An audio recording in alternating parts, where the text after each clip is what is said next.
Hello everyone. तो कैसे हैं आप सब। तो आज हम मैथ के एक ऐसे टॉपिक के ऊपर बात करने वाले हैं जो टॉपिक मैथ के हर एक चैप्टर में और हर एक टॉपिक में यूज आता है। जैसे अगर हम बात करें कंटिन्यूटी की, लिमिट की, डेरिवेटिव्स की, तो ये जो टॉपिक है इसका यूज हर एक जगह पे आता है। ठीक है, तो हम ये जो टॉपिक है उसको केवल हम लोग एक पेज में रिवाइज करने वाले हैं। तो चलिए हम लोग देखते हैं इस टॉपिक को। ठीक है, चलिए स्टार्ट करते हैं। तो आपके सामने ये एक पेज दिख रहा है जिसमें मैंने कुछ फंक्शंस लिखे हैं, उसके कुछ प्रॉपर्टी लिखे हैं।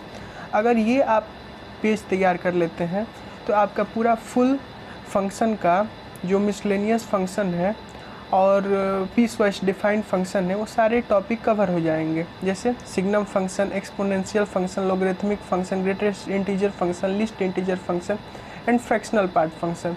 ये आपके सामने कुछ फंक्शन दिखे हैं जो कि पूरे फंक्शन टॉपिक के इम्पोर्टेंस फंक्शन माने जाते हैं। हमने ट्रिग्नोमेट्रिक फंक्शन का इसमें बात नहीं किया, ना इसमें पॉलिनोमियल फंक्शन का बात किया है।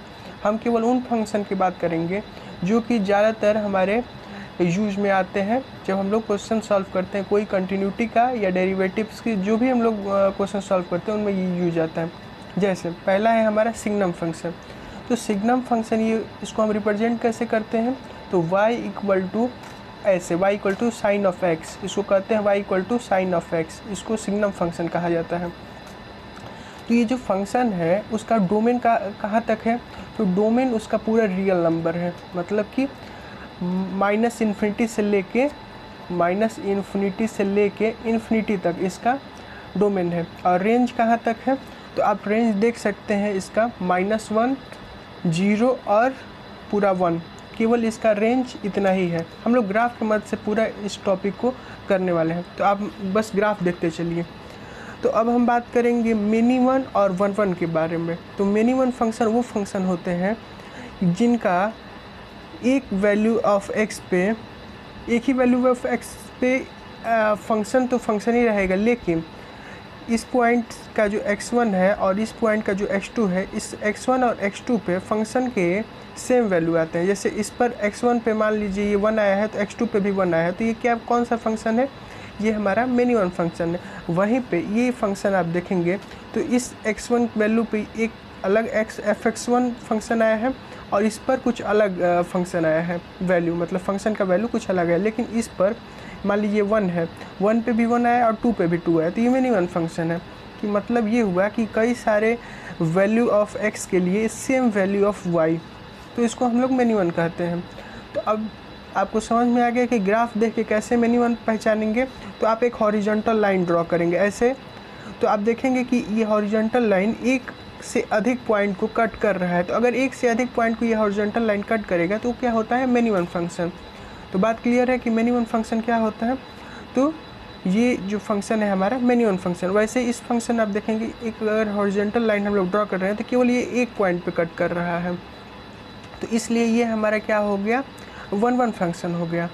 तो ये जो हमारा फंक्शन है, ये वाला गिवन फंक्शन सिग्नम फंक्शन, ये क्या है, मेनी वन फंक्शन है। अब बात करते हैं इनटू और ऑन टू पे। इनटू क्या होता है और ऑन टू क्या होता है। इनटू का मतलब ये होता है कि जो उसका रेंज है और कोडोमेन है वो बराबर नहीं होने चाहिए। और ऑन टू का मतलब ये होता है कि जो रेंज है और कोडोमेन है दोनों बराबर हो जाएंगे, तो उनको हम क्या कहेंगे, ऑन टू फंक्शन कहेंगे। जिनके बराबर हो गए उनको ऑन टू कहेंगे, जिनके बराबर नहीं हुए उनको इन टू कहेंगे। तो देखिए इसका कोडोमेन क्या है, पूरे 0 से लेके इन्फिनिटी तक, ठीक है। और इसका रेंज कहाँ से कहाँ तक है, -1, 0 और 1, केवल 3 ही है, तो ये बराबर तो है नहीं, तो इसलिए ये क्या हो गया, इन टू हो गया। अब बात करेंगे इवन और ऑड का। तो इवन और ऑड का क्या कंसेप्ट है कि अगर हम कोई यहाँ पे पॉजिटिव वैल्यू डालते हैं, जैसे मान लीजिए कि f पे हम कोई वैल्यू डालें, जैसे 2 डालते हैं, तो 2 पे क्या आ रहा है, यहाँ पे 1 ही आ रहा है। f ऑफ -2 पे डालते हैं तो ये क्या आ रहा है, -1 आ रहा है। मतलब कि अगर हम पॉजिटिव वैल्यू डालते हैं, fx डालते हैं, तो क्या दे रहा है, वो हमारा फंक्शन 1 दे रहा है। और f - x डालते हैं तो वो क्या दे रहा है, -1 डालते हैं। ये क्या है, तो यहाँ पे आप देख रहे होंगे कि एफ एक्स जो है वो minus of f minus x के बराबर है। अगर ऐसा होता है कि f minus x minus f x के बराबर हो या f x equal to minus f minus x के बराबर हो, तो वो क्या है, वो ऑड फंक्शन। और ग्राफ से हम कैसे समझेंगे कि अगर हम x पॉजिटिव x को देखते हैं तो वो जो डिस्टेंस y पे गया है वही अगर हम निगेटिव ऑफ माइनस x1 पे देखते हैं तो वही डिस्टेंस नीचे तक जाना चाहिए। तो अगर ऐसा होता है तो वो कौन सा फंक्शन कहलाएगा, ये ऑड फंक्शन कहलाएगा। अब बात करें हम डिसकंटिन्यूटी या कंटिन्यूटी पे, तो अगर हम कंटिन्यूटी पे बात करते हैं तो ये जो फंक्शन आपको दिख रहा है तो हर जगह पे कंटिन्यूअस है एक्सेप्ट 0 पे। तो हम बताएंगे कि ये डिसकंटिन्यूअस है केवल x इक्वल टू 0 पे। अब हम बात करेंगे डेरिवेटिव की कि कहाँ कहाँ ये डेरिवेबल है।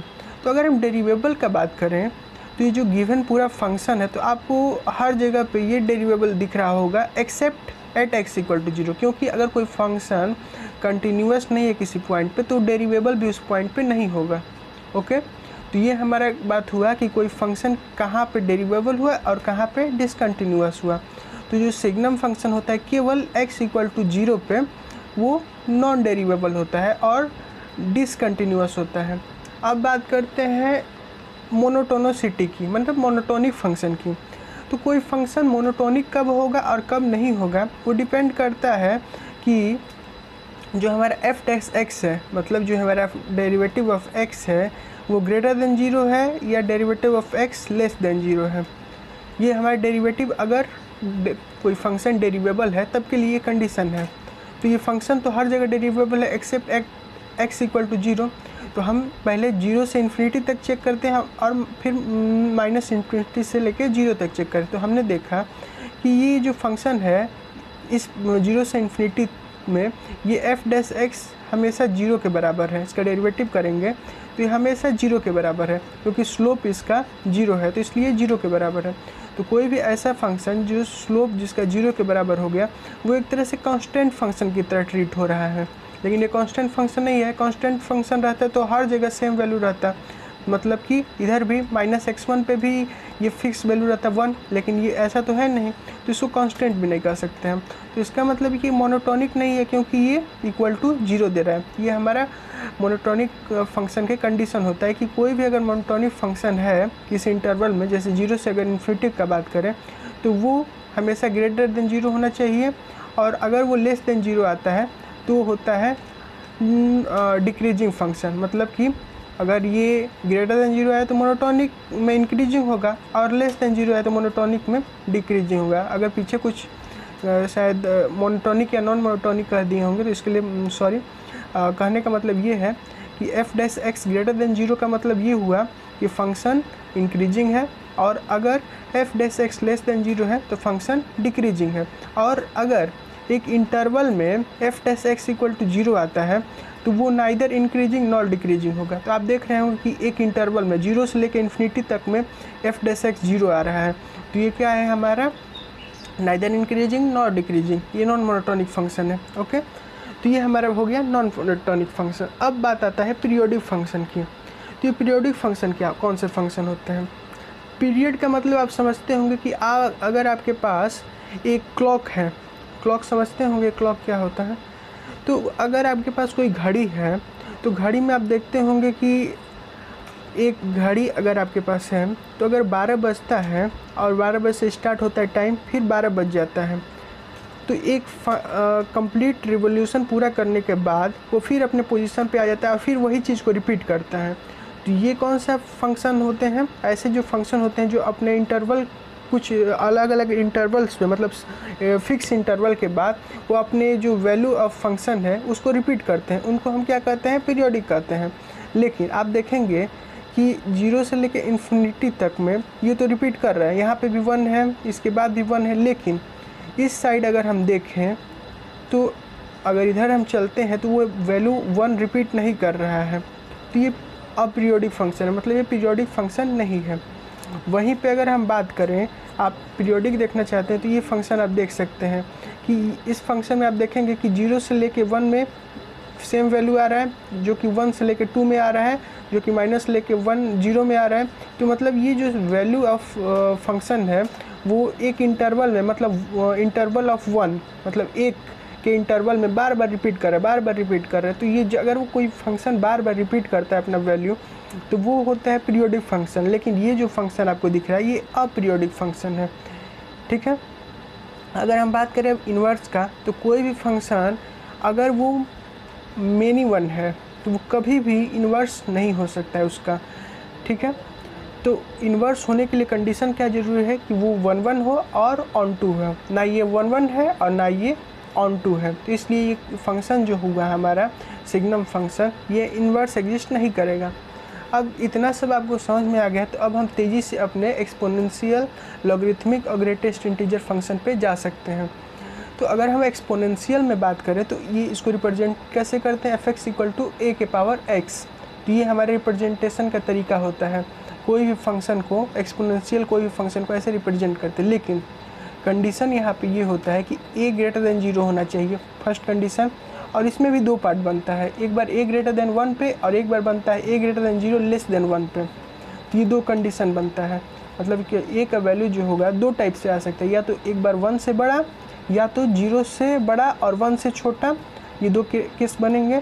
और अगर हम डोमेन का बात करें तो इसका जो डोमेन होगा वो पूरे रियल नंबर पे आएगा। जैसे आप देख ही सकते हैं, ये हमारा ग्राफ है। तो ग्राफ में आप फंक्शन को देख सकते हैं, ये -∞ तक जा रहा है और ये इन्फिनिटी तक जा रहा है। मतलब इसका x का जो वैल्यू है वो -∞ भी ले रहा है और +∞ तक जा रहा है। वैसे इसमें भी है कि आप देख रहे होंगे कि ये इन्फिनिटी तक वैल्यू ले रहा है और इधर -∞ तक वैल्यू ले रहा है x का, ठीक है। तो ये x का वैल्यू जैसे ऐसे ऐसे बढ़ रहा है, तो ये आप देख ही रहे होंगे कि ये x पे टेंड करते जा रहा है, मतलब इन्फिनिटी तक टेंड करते जा रहा है। और इधर -∞ तक x का वैल्यू टेंड करते जा रहा है।